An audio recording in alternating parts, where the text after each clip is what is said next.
Assalamualaikum warahmatullahi wabarakatuh.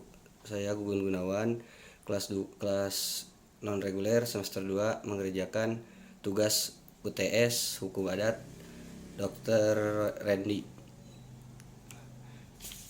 Di dalam kelompok 1, istilah masyarakat adat merupakan pandangan dari Ideegus Pupil. Ideegus Pupil semakin resmi penggunaannya dengan telah lahirnya Deklarasi PBB tentang hak-hak masyarakat pada tahun 2007.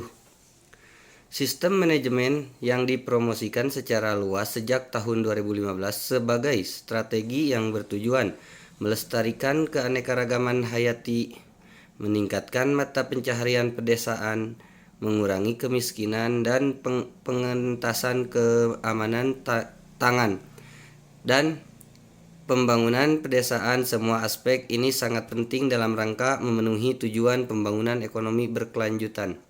Bentuk peran masyarakat adat dalam menjaga keseimbangan alam didasarkan pada karakteristik masyarakat itu sendiri ada 4 bagian, yaitu diantaranya religiomigis, percaya kepada adanya dunia gaib yang mengatasi kekuatan manusia. Komunal, mengutamakan kepentingan bersama. Kontan, segala perbuatan hukum yang dilakukan secara jelas depan mata. Konkret, corak visual konkret dapat dilihat, terbuka dan tidak tersembunyi. Kesimpulan dari kelompok 2, pandangan masyarakat sedulur sikap terhadap lingkungan. Masyarakat sedulur sikap mereka sangat positif memanfaatkan lingkungan hidup. Mereka memanfaatkan alam, misalnya mengambil kayu secukupnya dan tidak mengeksploitasi tanah. Bagi mereka ibarat ibu sendiri, artinya tanah memberi penghidupan kepada mereka. Masyarakat sedulur sikap sangat rajin. Mereka rajin bekerja, menggarap tanah, menanami pekarangan, memelihara ternak, kerja dan kegiatan kudu bareng-bareng. Masyarakat sedulur sikap yang mayoritasnya kerja sebagai petani tradisional, mereka sangat mengutamakan pertanian sebagai mata pencaharian utama.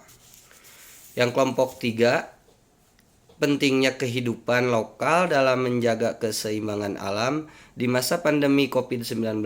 Ketika ada pandemi COVID-19 dengan ada anjuran jaga jarak, maka masyarakat Bali sudah terbiasa menjaga keseimbangan alam dengan melakukan berdiam diri pada saat hari raya Nyepi. Jadi ketika ada larangan pemerintah pusat untuk selalu menjaga jarak atau PSBB, maka Gubernur Bali Satu Wayan Koster juga mengeluarkan peraturan dan kontribusi MH menggunakan penanggulangan COVID yang melanda dunia, Indonesia dan Papua Barat. Maka yang harus dilakukan oleh MH dengan dorongan pemerintah adalah kepemimpinan MHA wajib membuka akses atau ruang bagi berbagai pihak yang berkepentingan dan memiliki otoritas untuk mensosialisasikan berbagai kebijakan berkenaan dengan penanggulangan COVID-19.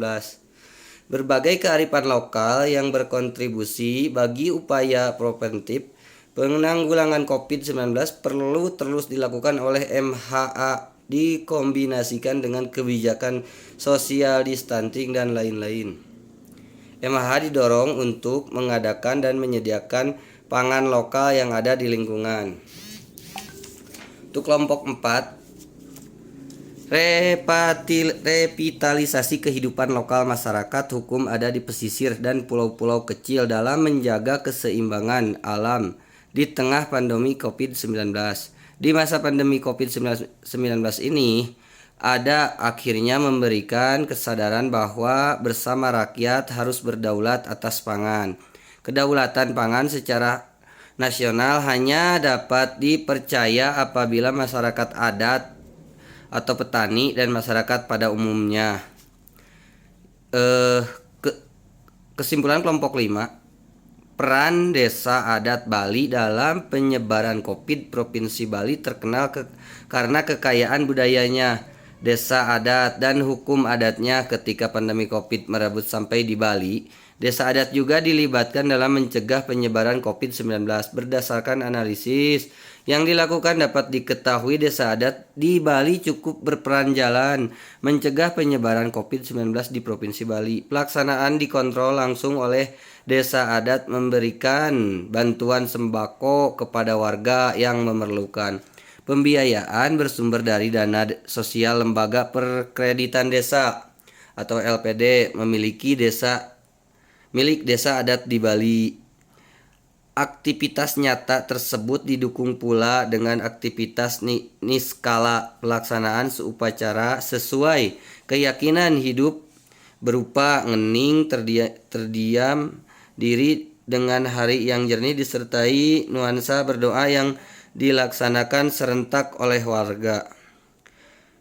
Kesimpulan kelompok 6, peranan masyarakat hukum adat di Nusa Tenggara Timur dalam penyebaran COVID-19 jika dilihat dari pola pikirnya minimal ada dua kelompok masyarakat, yaitu ada yang memandangnya sebagai fenomena alam karena COVID-19 ini merupakan gejala alam yang terjadi secara alami. Pandangan ini disebut non-artifisial. Sedangkan pandangan lainnya, pandangan kebalikan dari yang pertama, disebut artifisial.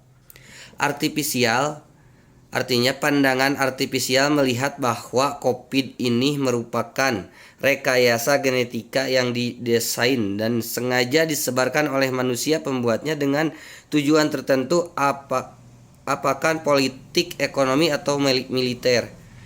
Non-artifisial memandang bahwa selama semesta ini selalu dijaga keseimbangannya, jika keseimbangan alam dirusak, maka akan mengembalikan keseimbangannya, yaitu dengan adanya sendiri. Rangkuman kelompok 7, peran kepemimpinan dan kearifan masyarakat hukum adat dalam penanggulangan COVID-19. Penulis Robert Kurniawan Ruslak Hamhar. Kearifan lokal untuk penanggulangan penyakit menular pada masyarakat.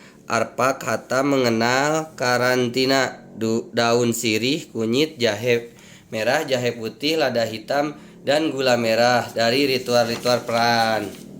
Dan kontribusi MH penanggulangan COVID-19 sedang melanda dunia, Indonesia dan Papua Barat, maka yang harus dilakukan dengan dorongan pemerintah. Sekian, assalamualaikum warahmatullahi wabarakatuh.